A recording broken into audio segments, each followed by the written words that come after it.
Hey guys, Christina here, and today I have a look for you at the books we read last month, which was July 2020.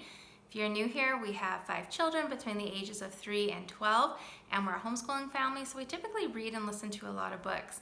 Now, because it's summertime, we didn't have a read aloud right now. We did continue listening to audiobooks though. We finished 20,000 Leagues Under the Sea by Jules Verne. I've said before, I love Jules Verne books. We've enjoyed a number of them as a family.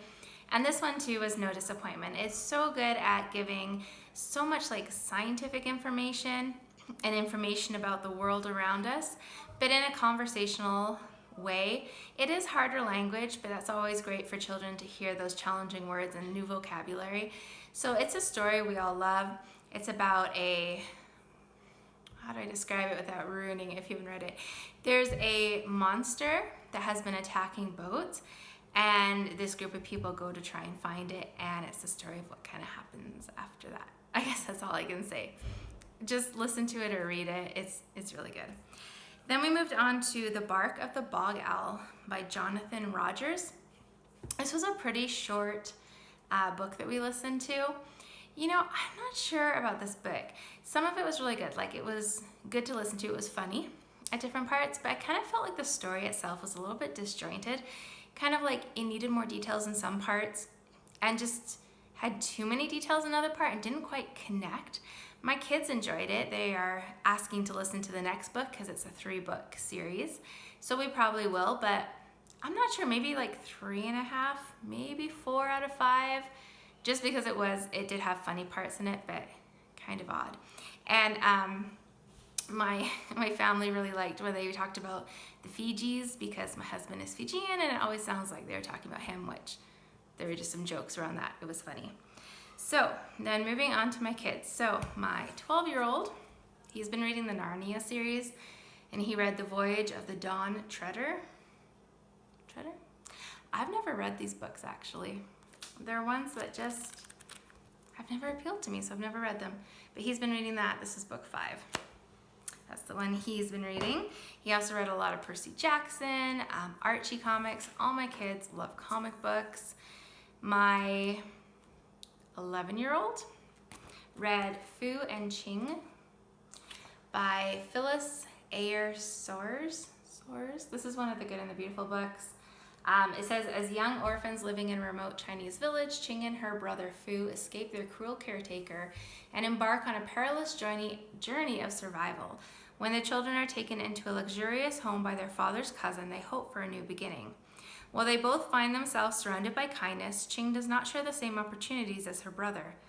Then, when the honorable grandmother becomes ill, Ching's sweet disposition, loving heart, and eagerness to care for her grandmother, Ama, may prove to be the very qualities that help her win the respect of her new family.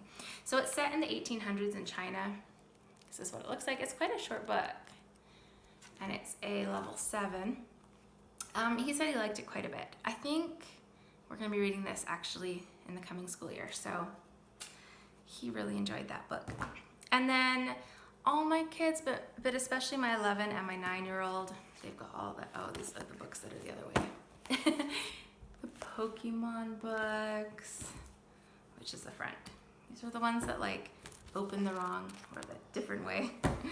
They read tons of Pokemon books, and our library has reopened with shorter hours, so they did go in there once and stocked up on all the Pokemon books. They also love comics.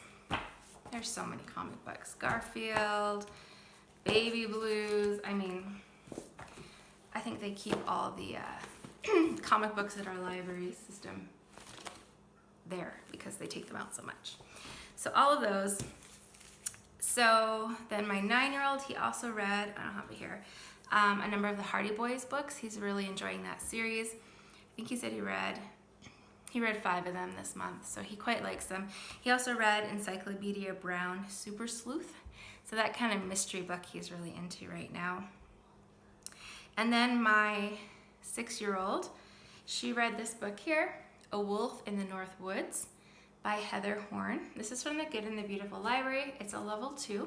I'll show you inside here. And it's like a book that gives, it's a short story, but it gives information as well. So things like, or something, like here, like about the pups. So since they are so young, they are both deaf and blind, so mom helps them. When they crawl to their mother, she feeds them milk.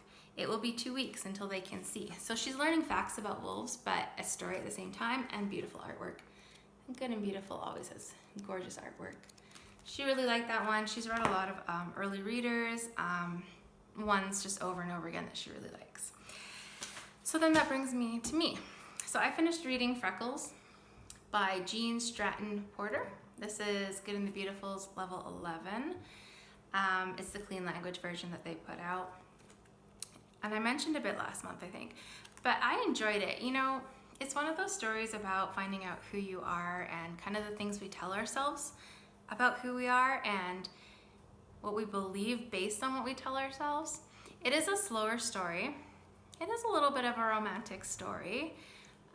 There's lots of information about nature and life around that time. So it was a good read, slower, but I enjoyed it. I'm glad I read it. I am wanting to read the next book that she wrote. I think it's Girl of the Limberlost, I want to say. But yeah, Freckles is a story about a boy who is a one-armed orphan and protecting the Limberlost, which is an area of woods. And there's quite a bit of action in it as well.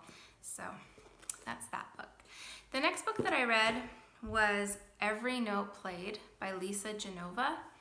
Now, I really love this book. I have loved everything I've read by Lisa Genova. I just really enjoy her style of writing. There was some swearing in the book, a little bit. There was some adult little sentences here and there. And there was some that was just really hard and really uncomfortable to read. It's a story about a piano player who gets ALS and loses the ability to play the piano and then to just control his body at all. So a lot of the uncomfortable, I mean like talking about what was happening to him and kind of what comes with the progression of the disease. It was hard to read. It was hard. It was interesting. There's a few things in there I felt like, probably shouldn't have put that in, just in terms of the extra information, background stuff. But it was a good book. I like her books. I hope she writes another one soon because I always enjoy them. So that's everything for the month of July. Let me know in the comment section down below what you've been reading or what you're reading right now, what you recommend. Love hearing about recommendations and new books. Otherwise, I hope this finds you having a great day. Take care.